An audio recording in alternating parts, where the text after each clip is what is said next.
हे hello, good morning. So आज आमचं अचानक ठरलं गावी निघायचं. मग लवकर उठलो, बॅगपॅक केली, मुलांना ब्रेकफास्ट केला. माझ्या यांनी मला थोडीशी मदत केली घरकामाला आणि ते बसले सॉंग्स ऐकत. त्यांनी इतकं इमोशनल सॉन्ग लावलं होतं ना की मला रडायलाच आलं ते सॉन्ग ऐकून. मला माझ्या लहान भावाची, माझ्या वैभवची मला खूप आठवण आली. तो आता नाही आपल्यामध्ये. मग मी रडत बसले. त्यांनी मला थोडीशी समजूत घातली. मग आम्ही आवरलं.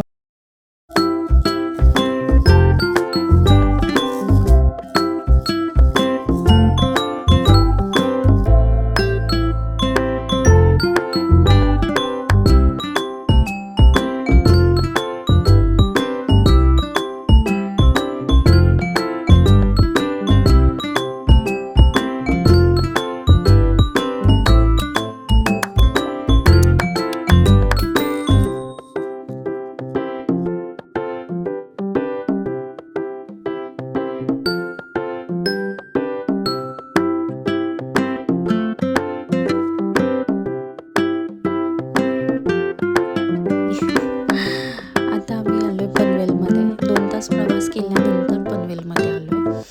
पनवेल म्हटल्यावर फुल मी खुश असते, कारण माझ्या मामाचं गाव आहे पनवेल. माझं लहानपण म्हणजे आमच्या सगळ्यांचंच लहानपण, माझे दादा, माझी ताई, वैभव, विशाखा, आम्ही 5 जणांचं बालपण पनवेलला गेलं आहे. आणि मामांची मुलं म्हणजे माझा मोठा दादा, जयादादा, हितेश, शुभम, असे ते सोनू, ते लोक 5 जणं, अशी आमची 10 जणांची फुल गँग असायची. मग आम्ही लहान असताना खूप मस्ती केली आहे. हे पनवेलमध्ये, पनवेलपासून पण 10 किलोमीटरच्या अंतरावर हे गाव आहे. गावात यायचं म्हटल्यावर खूपच खुश असतो आम्ही, कारण शहराकडे ती मज्जाच नसते. आजी, मामी, आत्या आम्हाला घ्यायला थांबल्या. आतमध्ये गेले आणि मामी चिडवायला लागल्या, कारण मी मोबाईलमध्ये व्हिडिओज काढत होते. ह्या बघा, आत्या आणि आजी कशा बोलत थांबल्यात. हे आहे आमच्या गावचं घर, जे की खूपच छान आहे. आम्हाला तर खूप आवडतं. या आहेत आमच्या नणंदबाई, ज्या लाजत आहेत व्हिडिओ काढते म्हणून. आणि इथे आमच्या दोघांचे व्हिडिओ चालू आहेत. हे बघा, हे कसे लाकडं जमा करून ठेवलेत. ह्याला म्हणतात फाट्या. हे फक्त चूल पेटवतानाच यूज करतात गावातली लोकं, आणि साठवून ठेवतात, कारण पावसा पाण्याचं त्यांना ते बरे पडतात साठवून ठेवलेली. हे आमच्या आजीचं घर किती छान आहे बघा. ही अशी घरं आता शहरात राहिली नाही आहेत. ही अशी घरं फक्त आता गावाकडेच बघायला भेटतात. आता ह्या दोघींना डिस्टर्ब न करता मी बाहेर आले. पाहिलं तर कोंबड्या बघा कशा सोडल्यात मामींची. मग मामींनी चहा केला, आम्हाला चहा नाश्ता दिला. सगळे आम्ही गप्पा मारत चहा पीत बसलो. आतमध्ये जाऊन परत आईंकडे गेले तर बघते आई सुकी मच्छी सोलत बसले होते. हे आमचे मामा मामींना थोडी मदत करत होते. मी त्यांना बोलले, मामा द्या मी करते. त्यांनी काय ऐकलंच नाही. ते बोलले, तू तुझ्या हाताने रोजच खातेस, आता आमच्या हाताचं केलेलं खा. मग आम्ही जेवण केलं, थोडं गप्पा गोष्टी केली जेवता जेवता. मग संध्याकाळी थोडंसं चिकन आणलं होतं, ते चिकन फ्राय केलं. मग चिकन खाल्लं सगळ्यांनी मिळून. मग एक एक करून सगळे झोपायला गेले. आणि असा होता तो आमचा पहिला दिवस.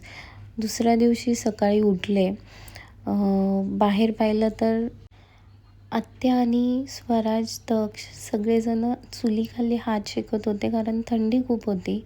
इथे दुसऱ्या साईडला पण चूल होती, जे की मामा चुलीवर पाणी तापून आम्हाला देत होते अंघोळीला. इथे आमच्या मामी स्वयंपाकाला लगेच सकाळ सकाळ लागल्या होत्या, कारण आम्हाला आतमध्ये जायचं होतं गावामध्ये. मामी चहा वगैरे घेतला, निघालो सगळे चालत, कारण गावामध्ये गावदेवीचं मंदिर आहे. त्यासाठी आम्ही दरवेळेस आलो की आम्ही पाया पडायला जातो. मग आम्ही गप्पा मारत निघालो आहे आता मंदिराकडे.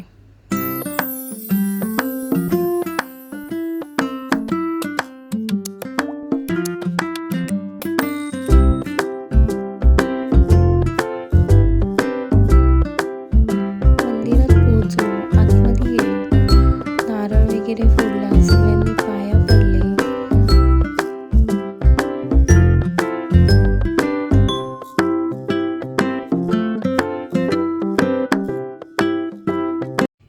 माझा तक्ष बघा किती छान पाया पडतोय.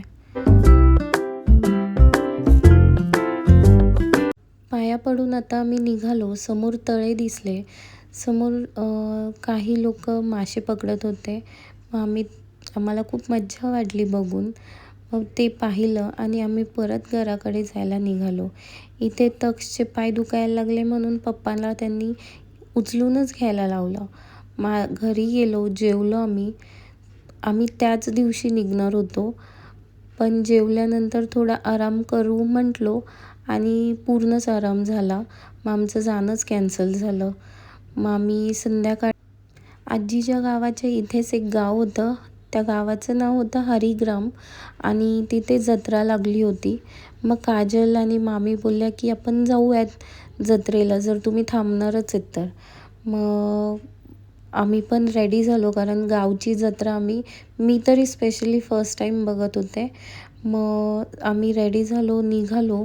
बघितलं तर खूपच सुंदर जत्रा होती. पोरांना पण खूप मज्जा आली. मग त्यांना खेळणी वगैरे घेतली. मग फिरलो, जेवलो, थोडी खरेदी केली आणि निघालो घराकडे. कारण दुसऱ्या दिवशी 5 वाजताच मॉर्निंगला आम्हाला निघायचं होतं. मग दुसरा दिवस आला, 5 वाजता उठलो आम्ही आणि निघालो आता पुण्याकडे.